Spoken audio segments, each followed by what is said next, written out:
clima mediterráneo, que se extiende por la mayor parte de la península ibérica, es tan austero en lluvias como generoso en calores estivales. De ahí que el secano sea la condición natural de los cultivos españoles. Claro que estas mismas circunstancias climáticas convierten nuestras tierras en productivos vergeles cuando se hace posible el regadío.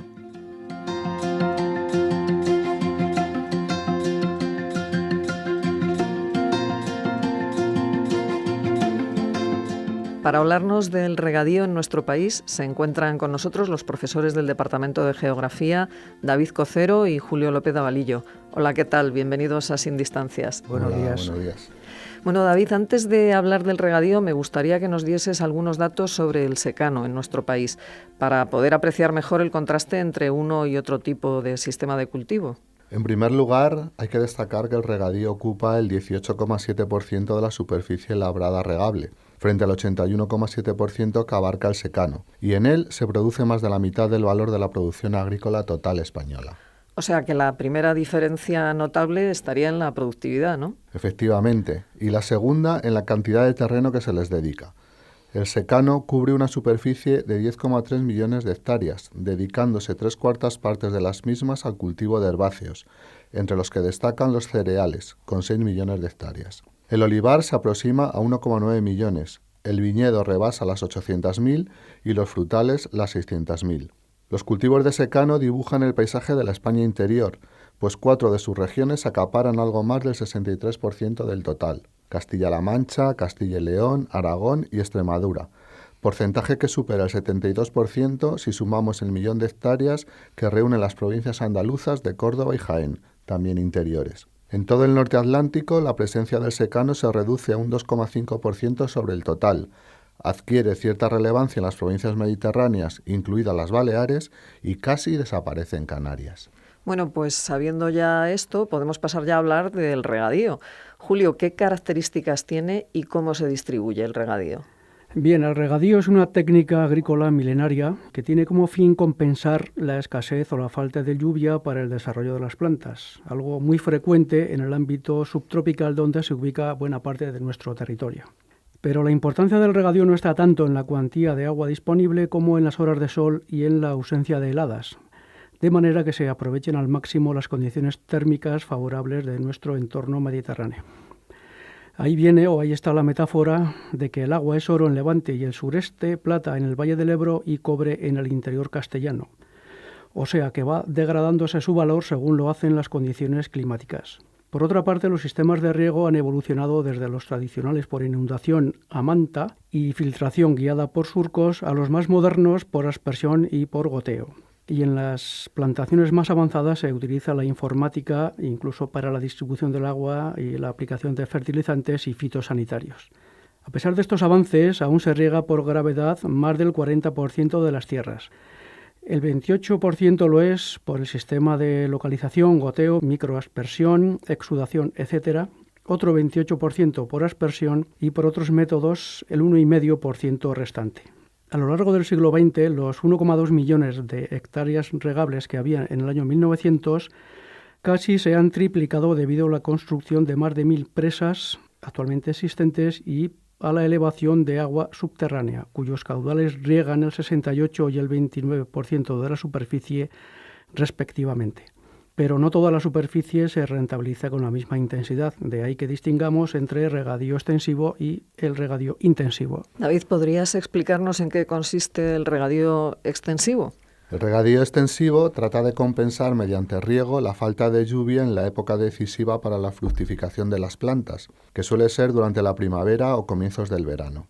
Este tipo de regadío estuvo, hasta los años 70 del siglo pasado, más vinculado con la agricultura tradicional que con la moderna tecnificada. Se dedicaba al cultivo de cereales, trigo y maíz sobre todo, y en una segunda fase de mayor intensidad al de la patata y la remolacha como productos más valorados, introduciendo en la rotación los cereales y la alfalfa para el descanso de la tierra.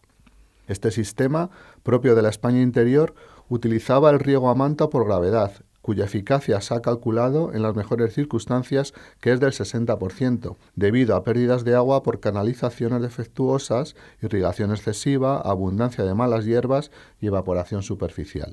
Hoy en día, el regadío extensivo está plenamente tecnificado y, siguiendo las directrices de la política agraria común, ha reducido la producción de remolacha azucarera en favor del maíz, al que se dedica una superficie en torno a las 400.000 hectáreas. Por el contrario, en el regadío intensivo se consiguen 3 o más cosechas anuales a lo largo de varias estaciones, aprovechando las óptimas posibilidades que ofrece la orla mediterránea, las cuencas de los grandes ríos, excepto la del Duero, y el archipiélago canario.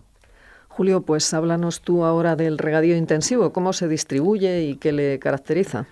Bien, digamos al respecto que el regadío intensivo ocupa algo más del 1.000.000 de hectáreas, de las que el 82% se extiende entre Tarragona y Cádiz, es decir, la fachada mediterránea, una buena parte de ella, destacando señaladamente la Comunidad Valenciana con el 31% del total, a la que sigue Andalucía con el 29% y Murcia con el 13%.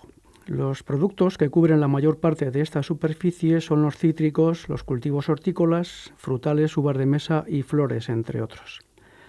Fuera del ámbito mediterráneo antes citado están los regadíos del Maresme barcelonés, los de las cuencas del Jalón, Cinca, Segre, Tajo y Guadiana. Y desde el punto de vista social, este tipo de regadío siempre ha originado una mayor densidad demográfica que el secano cerealista, debido no solo a una productividad más elevada, sino también a la variedad y dispersión en el tiempo en el que se realizan las cosechas. Aunque la mecanización de gran parte de las tareas agrícolas ha reducido drásticamente la mano de obra en los regadíos del interior, sin embargo, se mantienen otras no mecanizadas totalmente, como es la recolección de la fruta, que da trabajo a miles de temporeros.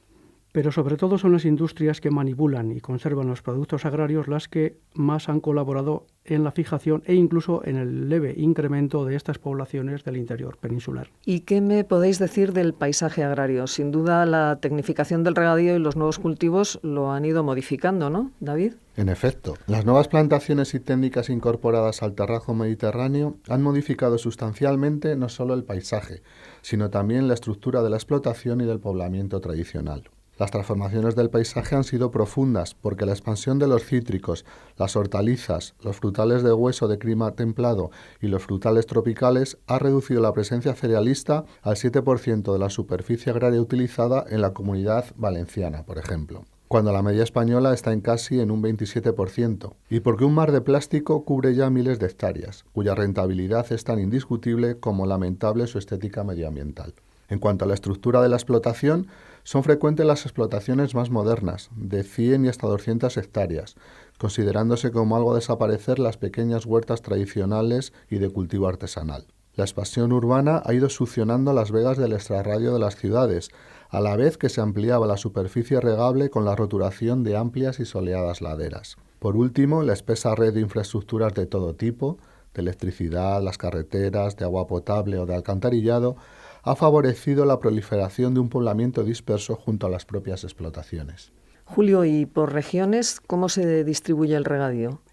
Los datos del Ministerio de Agricultura nos dicen que tenemos 3,7 millones de hectáreas de regadío, pero sin duda ascienden a varios cientos de miles más si se incluyen en este cómputo los pastizales de montaña que se riegan en verano y las fincas no declaradas, distribuyéndose este tipo de regadío de la siguiente manera. Andalucía con un 26,5%, Castilla-La Mancha un 15%, Castilla y León un 13%, Aragón un 12%, la Comunidad Valenciana un 9,5%, Cataluña un 8%, Extremadura un 7,5% y Murcia con un 5,5%. Estas 8 regiones concentran el 93% de la superficie. Las más importantes, lógicamente, son las mediterráneas dedicadas al regadío intensivo, cuyas condiciones térmicas les permiten conseguir 3 o más cosechas en productos hortícolas. Por ejemplo, en una misma parcela se pueden dar hasta 5 cosechas de lechugas, casi una cada 2 meses, y la producción de tomate no se interrumpe en ningún momento del año. Toda esta fertilidad se nutre de las horas de insolación anual, que están por encima de las 2.800, y de la existencia de agua suficiente en forma de riego, que no de lluvia, porque ésta suele traer con frecuencia catástrofes por la intensidad y por el inoportuno momento de su caída, además de por otros fenómenos atmosféricos que las acompañan, como es el caso de los fuertes vientos o el granizo. Junto con el sol y con el agua, la acción humana es el tercer elemento determinante. Al aplicar desde las últimas décadas refinadas técnicas, conseguir en laboratorio variedades de producción ininterrumpida, obtener productos de calidad y tamaño nuevos y organizarse para hacer llegar esta producción a los mercados mundiales. David, ¿y qué contrastes paisajísticos podemos apreciar entre los sistemas de regadío intensivo y extensivo? Las tierras de regadío intensivo ofrecen un paisaje mucho más humanizado que las del extensivo. Desde los años 90 del siglo XX se han convertido en importantes focos de inmigración que han repercutido en la estructura demográfica, con un incremento de la natalidad y un rejuvenecimiento de la pirámide de población, en el desarrollo de las infraestructuras y los servicios y en el enriquecimiento generalizado de estas zonas. También han originado las tensiones sociales propias de la convivencia entre culturas diferentes, debido a la inmigración, algo que no debe empañar los beneficios de toda índole que tal mestizaje conlleva. Sirva de ejemplo el caso del denominado mar de plástico del poniente almeriense. Por otro lado, en un momento de grave sequía y embalses con bajos niveles, destaca la progresiva reducción de las superficies regadas por gravedad o inundación de la tierra, que usan mayor cantidad de agua y que se sitúan en 927.000 hectáreas frente al 1.115.000 de hace una década. Mientras, crece el consumo de riego por goteo o localizado, que pasa en el mismo periodo de 1,5 millones de hectáreas a 1,9, es decir, el 51% del total de los campos regados. Bueno, pues ya para concluir, ¿qué balance presenta el regadío en España, Julio? Bueno, digamos que la transformación de secanos en regadío se convirtió en una gran ilusión y esperanza colectiva en la España de comienzos del siglo XX, en la que casi 2/3 partes de la población activa pues eran agricultores. El regadío fue el gran objetivo del regeneracionismo, uno de cuyos lemas era precisamente escuela y despensa. El impulso, la financiación y la ejecución pública, o el apoyo también a la iniciativa privada, han permitido pasar desde el 1.000.000 de hectáreas tradicionales de regadío hasta los actuales 3,7 millones de hectáreas. Actualmente el regadío español viene a consumir nada más y nada menos que 24.500 hectómetros cúbicos de agua al año. 2/3 partes de este volumen proceden de aguas superficiales y 1/3 parte de aguas subterráneas.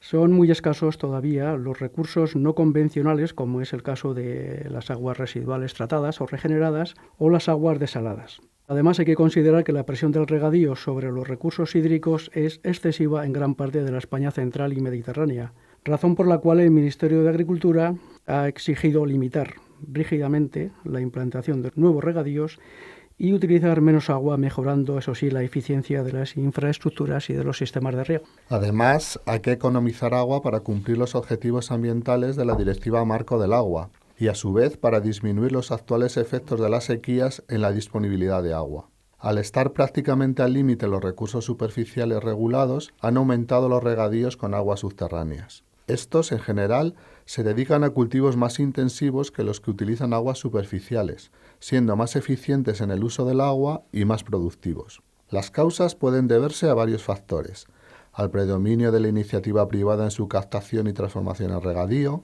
a que muchas zonas con recursos subterráneos tienen condiciones climáticas favorables para los regadíos intensivos, y a que es un agua más cara que la de origen superficial, por el mayor coste energético al tener que bombearla y por los gastos de mantenimiento y gestión de las instalaciones.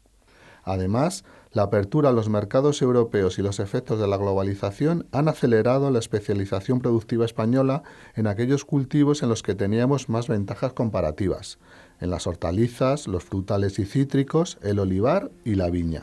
Bueno, pues resumiendo mucho, podríamos decir que las exigencias del mercado y las limitaciones hídricas están llevando a la especialización productiva y a la modernización tecnológica de esta secular y productiva técnica agraria.